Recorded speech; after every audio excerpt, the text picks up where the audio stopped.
Seja bem-vindo a mais uma inspiradora lição da Escola Dominical.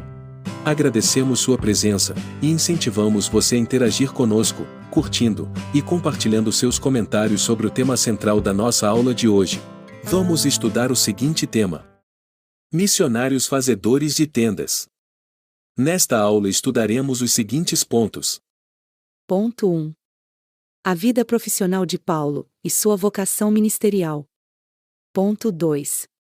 Missionários fazedores de tendas. Ponto 3.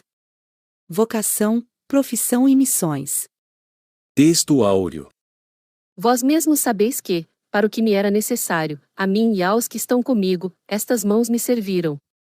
Atos capítulo 20, versículo 34. Verdade prática. É possível servir a Deus, e aos outros, por meio de sua profissão aonde quer que você vá. Leitura bíblica em classe, livro de Atos, capítulo 18, do versículo 1 ao 5, em seguida, 1 Tessalonicenses 4, versículos 11 e 12. Eu passo a ler. Atos 18. Depois disto, partiu Paulo de Atenas e chegou a Corinto. E achando um certo judeu, por nome Áquila, natural do Ponto, que havia pouco tinha vindo da Itália, e Priscila, sua mulher, pois Cláudio tinha mandado que todos os judeus saíssem de Roma, se ajuntou com eles. E como era do mesmo ofício, ficou com eles, e trabalhava, pois tinham por ofício fazer tendas. E todos os sábados disputava na sinagoga e convencia judeus e gregos. Quando Silas e Timóteo desceram da Macedônia, foi Paulo impulsionado pela palavra, testificando aos judeus que Jesus era o Cristo. Agora vou ler 1 Tessalonicenses 4. E procureis viver quietos, e tratar dos vossos próprios negócios, e trabalhar com vossas próprias mãos, como já vô-lo temos mandado. Para que andeis honestamente para com os que estão de fora e não necessiteis de coisa alguma. Introdução. É preciso abandonar a vocação profissional para exercer o chamado missionário? Só existe apenas um modelo de chamado missionário? Chamado missionário e vida profissional são irreconciliáveis?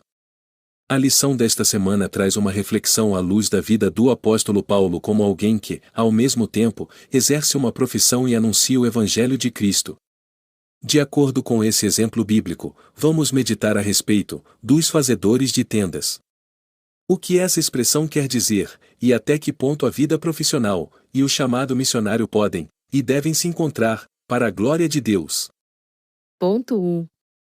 A vida profissional de Paulo e sua vocação ministerial. Subponto 1. A profissão do apóstolo Paulo.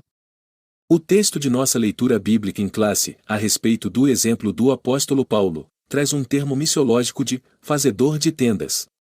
A expressão é traduzida com mais precisão por trabalhadores em couro, pois as tendas eram feitas com pelos ou couro de cabra. No Novo Testamento, há um casal que tinha a mesma profissão do apóstolo Paulo: Priscila e Áquila. Devido a um edito do imperador romano, Cláudio, no ano 49, depois de Cristo, Priscila e Áquila saíram de Roma e foram morar em Corinto. Assim, o apóstolo Paulo se encontrou com esse casal, passou a morar e a trabalhar com eles, dividindo o tempo entre fabricar tendas e anunciar as boas novas de salvação aos outros. 2. Como o apóstolo Paulo conjugava a vida profissional e ministerial? A tradição judaica exigia que os mestres religiosos oferecessem gratuitamente os seus serviços espirituais, e cada rabino tinha que aprender uma profissão para se sustentar. Não por acaso, o apóstolo Paulo era fariseu, e fora criado aos pés de Gamaliel, mas não esqueceu a arte de fazer tendas, provavelmente uma profissão que aprendera na juventude. Embora tivesse direito de ser sustentado pelas igrejas que plantara, o apóstolo trabalhou em seu ofício para ganhar o pão de cada dia. Em um de seus muitos comentários bíblicos, o teólogo pentecostal Meyer Proman diz que o apóstolo Paulo adotava a firme resolução de não aceitar ofertas das pessoas, que ele procurava ganhar para Cristo, pois seu objetivo era merecer a confiança do povo, e comprovar que seus motivos de evangelização eram sem interesse financeiro. Outro sim, Priscila e Áquila, constituem um caso interessante. Eles mostram que um profissional, mesmo não sentindo o chamado de Deus para dedicar a vida toda à obra missionária, pode fazê-lo valiosamente, por determinado período, em momentos específicos. Assim, eles podiam pregar nas sinagogas, ou em qualquer lugar, onde alguém pudesse escutar sua mensagem.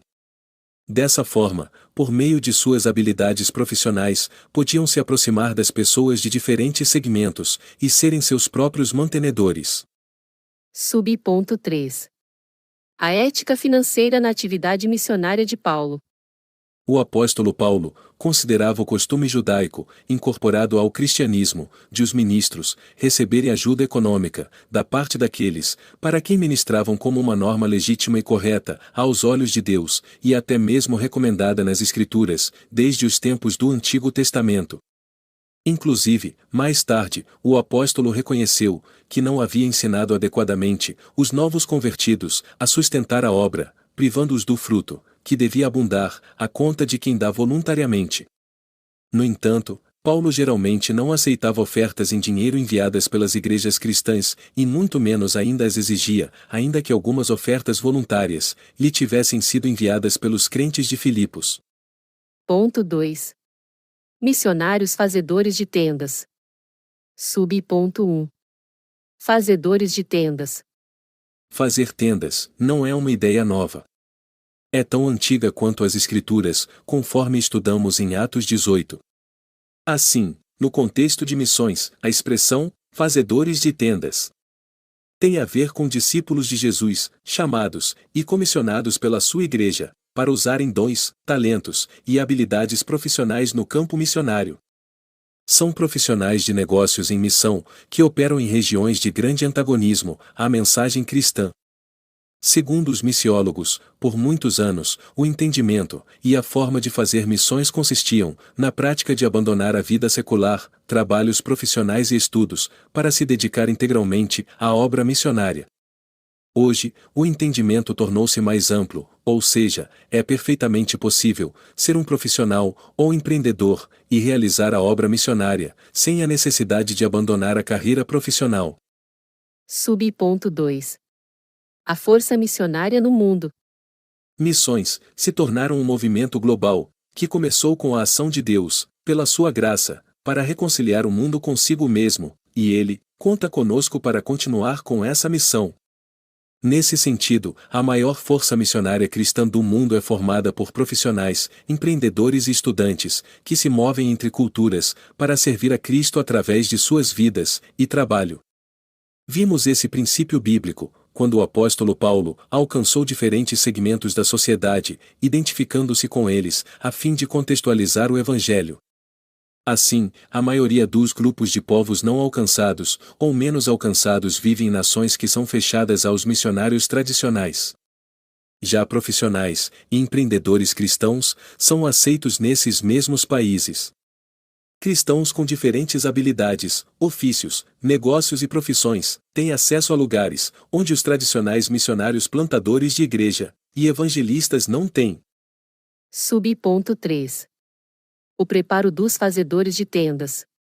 Como os outros missionários, os fazedores de tendas devem se preparar plenamente, para se tornarem os ministros transculturais mais eficientes que puderem. Aqui, é muito oportuna a orientação do apóstolo Paulo ao jovem Timóteo, em que a boa instrução é necessária a todo bom obreiro da causa do Mestre. Nesse aspecto, há um crescimento significativo de profissionais missionários ou fazedores de tendas, chamados para missões. São homens e mulheres, treinados por instituições missionárias, com experiência reconhecida, para que eles usem suas profissões no exterior, a fim de testemunhar de Cristo, principalmente, em países fechados, para o trabalho missionário tradicional. Ponto 3. Vocação, profissão e missões. Subponto 1. Deus é quem chama.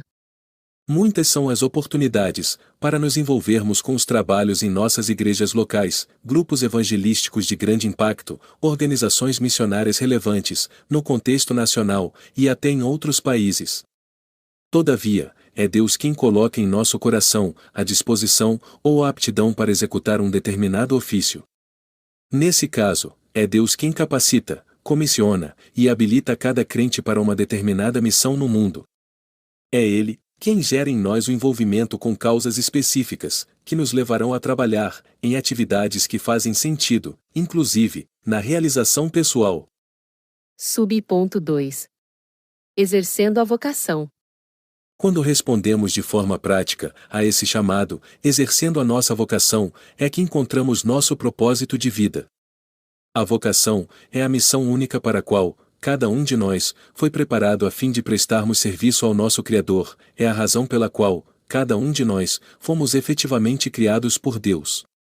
Ele mesmo, quem nos dá condições para realizarmos tais tarefas, por meio de nossos dons e virtudes, tornando-nos parte integrante de seus planos, para a sua honra e glória. Não por acaso, o apóstolo Paulo foi um grande homem de fé, obediente e comprometido com o chamado que teve para a salvação e para anunciar a boa notícia a outros povos. Ele compreendeu que a mensagem e a vida de Jesus eram para ser experimentadas por cada cristão e igualmente anunciadas aos outros, com todo o comprometimento. Assim, o apóstolo Paulo exercia sua vocação anunciando sobre Jesus e testemunhando do Evangelho, por onde Deus o enviava. Sub-ponto 3. Minha profissão, meu campo missionário. Somos todos vocacionados para servir a Cristo com o que somos e com o que temos, sendo o objetivo principal da vida glorificar o nome de Deus Pai, dentro e fora da Igreja. Tudo o que temos vem de Deus e deve ser usado para a sua glória.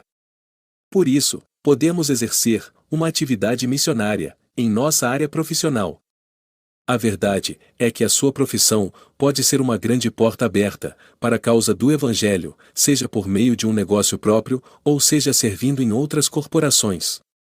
Portanto, no campo missionário, há lugar para todos, quer os missionários tradicionais, que vivem integralmente para plantar igrejas, quer os profissionais, que conjugam suas habilidades com a obra missionária.